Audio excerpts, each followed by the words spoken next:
లో అసలు ఎటువంటి కల్తీ జరగలేదని జగన్మోహన్ రెడ్డి చెప్తున్నారు. నిజంగా అలాంటి సంఘటనలు జరుగుతున్నాయి. మనతో పాటు విహెచ్పి నేత శశిధర్ గారితో మాట్లాడు. సార్ నమస్తే సార్. సార్ ఇంక నేను చెప్పనూ అవసరం లేదు, ప్రపంచం అంతా చూస్తుంది. ఎందుకంటే కలియుగ దేవదేవుడికి ఆయన విషయంలో ఇంత అపవిత్రం జరిగిందా? ఇప్పుడు చాలా కామెంట్స్ వినిపిస్తున్నాయి సార్. కొండ మీద కానీ కొండ చుట్టుపక్కల ఉన్న ప్రతి దేవాలయం కూడా టీటీడీ అధీనంలోనే ఉంటుంది. సో ఇక్కడే కాదు, అని కింద అమ్మవారికి, పద్మావతి అమ్మవారికి అదే వెళ్తుంది, అటు కాణిపాకం అదే వెళ్తుంది, శ్రీకాళహస్తి, ఇంక చుట్టుపక్కల అన్ని దేవాలయాలు అదే. నిన్నటి రోజున మనం చూడొచ్చు, సింహాచలం అప్పన్న గుడికి వెళ్ళి గంటా శ్రీనివాసరావు గారు చెక్ చేశారు. అన్నవరం అదే జరిగింది. ఇంకా కనకదుర్గ అమ్మవారికి కూడా మరి అదే నెయ్యి వాడుతున్నారో వేరే నెయ్యి వాడుతున్నారో తెలియదు. కానీ ఆయన మాత్రం ఏమంటానంటే నెయ్యి కొనుగోళ్లపై అసలు వారికి అసలు అవగాహన లేదు. ఇప్పుడు మెయిన్ కామెంట్ ఆయన ఏం చేశారంటే, ప్రధానమంత్రికి రాసిన లేఖలో టీటీడీ బోర్డులో బీజేపీ వాళ్ళే ఎక్కువ అంటున్నారు సార్. అంటే నిన్న మీ విహెచ్పి కానీ బీజేపీ కార్యకర్తలు ఆయన ఇంటి ముందు నిరసన చేపట్టేసరికి ఆయన కామెంట్స్ ఇది ఉన్నాయి. జగన్మోహన్ రెడ్డి ఇప్పటికైనా జరిగిన తప్పును ఒప్పుకొని వెంకటేశ్వర స్వామిని క్షమాపణ కోరుకోవాలి. రెండు, తిరుపతి లడ్డు వ్యవహారం జరిగినటువంటి విషయాలు బయటకు వెలుగు చూసిన తర్వాత రెండు తెలుగు రాష్ట్ర ప్రభుత్వాలను విహెచ్పి డిమాండ్ చేస్తుంది. పూజలకు ప్రసాదాలకు ఉపయోగించేటువంటి ముడి పదార్థాలు అత్యున్నత స్థాయి సమీక్ష నిర్వహించాలి. అనేక దేవాలయాల్లో ఈ రకమైనటువంటి పదార్థాలు ఉపయోగిస్తుండొచ్చు. తర్వాత దేవునిపైన విశ్వాసమే లేనటువంటి వాడిని చేతిలోపట ఇవాళ పాలక మండళ్ళు, ధర్మకర్తల మండళ్ళు అధికారం ఉంటే ఎటువంటి పనులు జరుగుతాయో, పరిస్థితులు జరుగుతాయో, ఎటువంటి ఘోరాలు చూడాల్సి వస్తుందో ఒకటి మనం తిరుమల తిరుపతి విషయం లోపల చూసుకుంటూ వస్తున్నాం. వైఎస్ రాజశేఖర రెడ్డి ముఖ్యమంత్రిగా ఉన్నప్పుడు వెలుగు చూసినటువంటి విషయాలు, తర్వాత జగన్మోహన్ రెడ్డి ముఖ్యమంత్రిగా ఉన్నప్పుడు వెలుగు చూసినటువంటి విషయాలు. అసలు ఈ వ్యక్తికి డిక్లరేషన్ ఇవ్వాలన్నటువంటి సోయి కూడా లేదు. ఎంత అహంకారంగా పోయిందండి. అన్యమతస్థులు ఎవరైనా ఉంటే డిక్లరేషన్ ఇవ్వాలా. వెంకటేశ్వర స్వామి మీద నాకు భక్తి ఉంది, విశ్వాసం ఉంది, వెంకటేశ్వర స్వామిని నేను నమ్ముతున్నాను, దేవదేవుణ్ణి అనేటువంటి డిక్లరేషన్ ఇవ్వాలా. వైఎస్ విజయమ్మ ఏం చెప్పింది? మాది పూర్తిగా 100% క్రిస్టియన్ ఫ్యామిలీ, కేవలం దేవాలయాలకు పోతుంది, మేము ఓట్ల కోసమే అని పోతుంది చెప్పింది. తల్లి చెప్పింది కదా నీ మతం ఏందో.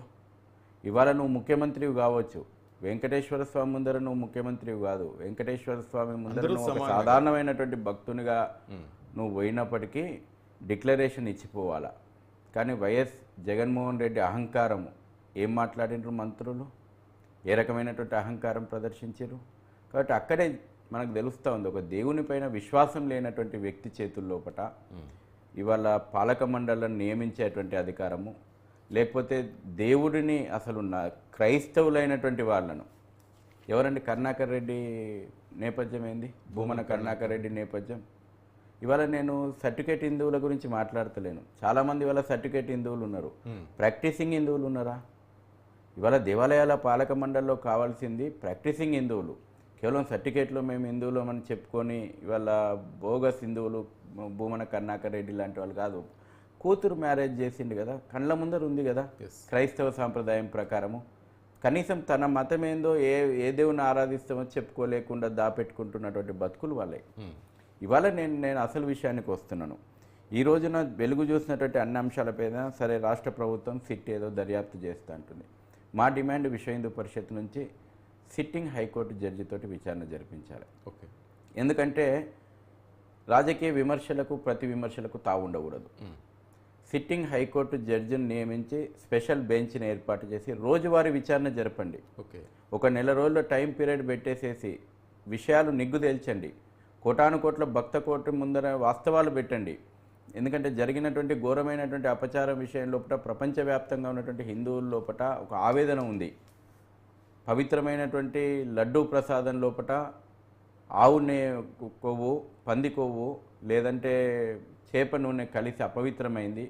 ఇవామయం తిన్నది.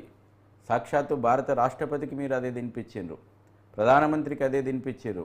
మొన్న అయోధ్య ప్రాణ ప్రతిష్ఠ సందర్భంగా లక్షల దేశంలో ఉన్నటువంటి పూజ్య పీఠాధిపతులు అందరికీ ఆ లడ్డు వితరణ చేసింది. లక్షల ఎందుకు స్వీకరించినాం? పరమ పవిత్రమైనటువంటి తిరుమల వెంకటేశ్వర స్వామి లడ్డు ప్రసాదం స్వీకరించారు. కానీ ఈ రకమైనటువంటి వస్తువులు మీరు వాడినరు అన్నాక ఖచ్చితంగా ఇది క్షమించరాని నేరం. ఇది ఈ నేరానికి క్షమాపణ అనేటువంటిది ఉండకూడదు. మీరేమో చెప్తున్నారు కానీ ప్రకాష్ రాజ్ కానీ అటు తమిళ్ సంబంధించి ఒక పార్టీ సీమాన్ సమయం వీళ్ళంతా కూడా ఈ లడ్డు ఏంది బూందీ ఏంది, లడ్డూలపై ఇంత అవసరమా అంటూ వ్యంగ్యాస్త్రాలు. దేవుని నమ్మనటువంటి వాళ్ళు ఎందుకండి? ఇవాళ మీరు కూడా కొన్ని పేపర్లు చదివి వినిపించిండ్రు. వాళ్ళు కమ్యూనిస్టులు దేవుని నమ్ముతారా? నాస్తికులు దేవుని నమ్ముతారా? మా విశ్వాసం కదా. అదేదో బూందీ శనగపిండి అన్నట్టు వానికి అట్లనే ఉంటుంది. ప్రకాష్ రాజ్కి అట్లనే ఉంటుంది. అది లడ్డు బూందీ, అది నూనె నెయ్యి ఇట్లనే ఉంటుంది. కానీ మాకు పరమ పవిత్రం వెంకటేశ్వర స్వామి నైవేద్యమైనటువంటి లడ్డు ప్రసాదం అనేటువంటి కోటాను కోట్ల విశ్వాసం మా ఇంకా చూడండి ఏ రకమైనటువంటి చిల్లర రాజకీయాలు.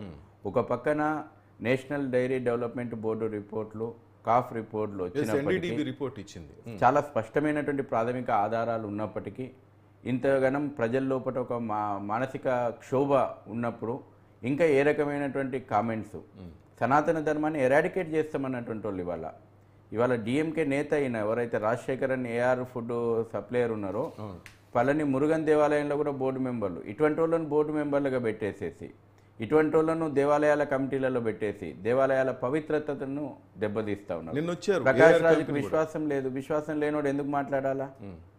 నీకేం అవసరము? ఇవాళ మా దేవుని ప్రసాదం ఎట్లుండాలనో శాస్త్రం చెప్పింది. దాని ప్రకారం దేవుని ప్రసాదం తయారీ ఉంటుంది. తిరుపతి లడ్డూకు ఒక చరిత్ర ఉంది.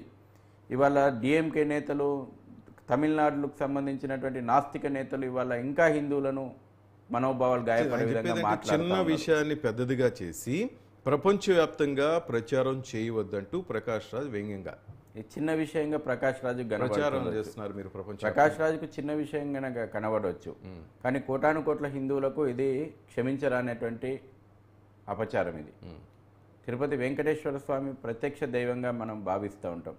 అందుకే ఇవాళ పూజ్య స్వామీజీలు కేంద్రీయ మార్గదర్శక మండలి సమావేశం తిరుపతిలో జరుగుతోంది. విహెచ్పి 9 గంటలకు పూజ్య స్వామీజీలు నేతృత్వం లోపల ఒక యాక్షన్ ప్లాన్ను ప్రకటించబోతా ఉన్నారు. పూర్తిగా అనేక విషయాలను ఈరోజు చర్చిస్తూ ఉన్నారు. నేను వాటిని టీవీ ముందర చెప్పలేను.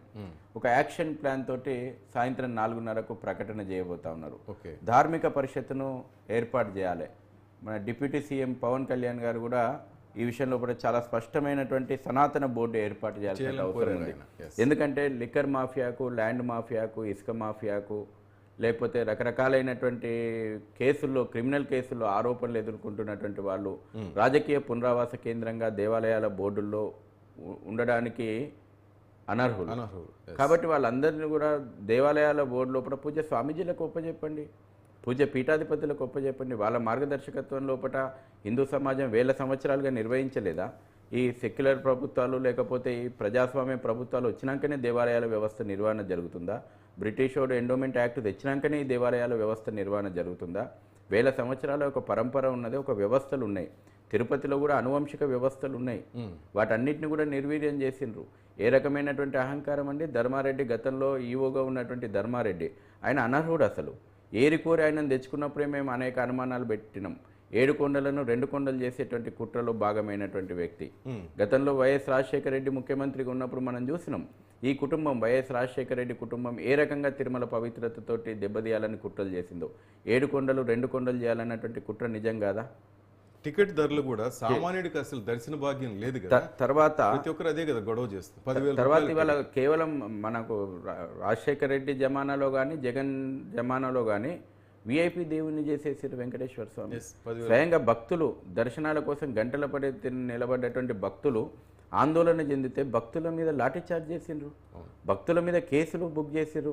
అన్నప్రసాదం లోపల నాణ్యత పాటించట్లేదని చెప్తే స్వయంగా వెంకటేశ్వర స్వామి భక్తులు ఒక ఆవేదన చెందితే వాళ్ళ మీద కేసులు బుక్ చేయడం ఏందండి? ఎవరిచ్చిరు వీళ్ళకి అధికారము? తర్వాత తిరుమల శ్రీవారి పాదాల చెంత ఇస్లామిక్ యూనివర్సిటీ వస్తుంది. తర్వాత వీణా నోబుల్ను గతంలో రాజశేఖర రెడ్డి ప్రభుత్వ హయాం లోపల వీణా నోబుల్ను పద్మావతి మహిళా యూనివర్సిటీకి వైస్ ఛాన్సలర్గా నియమించేసేసి ఏకంగా ఒక చర్చే నిర్మాణమైంది పద్మావతి మహిళా యూనివర్సిటీ లోపల. వెంకటేశ్వర స్వామి నిధులతోటి నడిచేటువంటి యూనివర్సిటీ లోపల వెంకటేశ్వర స్వామి ఫోటో తీసేసి జీసస్ ఫోటో పెట్టిండ్రు. అంటే తర్వాత ఎక్కడ ఇది లోపం? క్రిస్టోఫర్ను నియమించారు విద్యా సంస్థలకు అధిపతిగా. అన్య మతస్థులు వాళ్ళ దేవాలయాల లోపల ఇతర మతస్థులకు ఏం పని? దేవాలయాల లోపల దేవుని నమ్మినటువంటి వాళ్ళు, లేకపోతే ఆ దేవదేవుని మీద భక్తి విశ్వాసం ఉన్నటువంటి వాళ్ళు ఉండాలా. ఇవాళ ఒక చర్చిలో తీసుకుపోయేసేసి హిందువులను నియమించగలుగుతారా? ఒక మజీద్ బోర్డులో తీసుకుపోయి హిందువులను నియమించగలుగుతారా? దేవాలయాల్లో తిరుమల తిరుపతి దేవస్థానం లోపల అనేక మంది అన్య మతస్థులు ఉన్నారు. గతంలో మనం చూస్తున్నాం డిప్యూటీ ఈఓ, ఏఈఓ స్థాయి అధికారులు స్వయంగా టీటీడీ వాహనాలను తీసుకొని పోయి ఆ వాహనాలనే చర్చిలకు పోతున్నటువంటి ప్రార్థనలు చేస్తున్నటువంటి వీడియోలు బయటకు వచ్చినాయి. ఒక్కరి మీదనన్నా చర్య తీసుకున్నదా? జగన్మోహన్ రెడ్డి ప్రభుత్వం వచ్చిన తర్వాత ఆనాడు ఉన్నటువంటి చీఫ్ సెక్రటరీ ఎల్వి సుబ్రహ్మణ్యం గారు మేము అన్యమతస్థులను ఐడెంటిఫై చేసినాం, వాళ్ళ మీద చర్య తీసుకోబోతున్నాం అని చెప్తే ఆ మరుసటి రోజు ఎల్వి సుబ్రహ్మణ్యంను బదిలీ చేసింది కానీ ఒక్క అన్యమతస్థునన్నా తీసేసిండ్రా?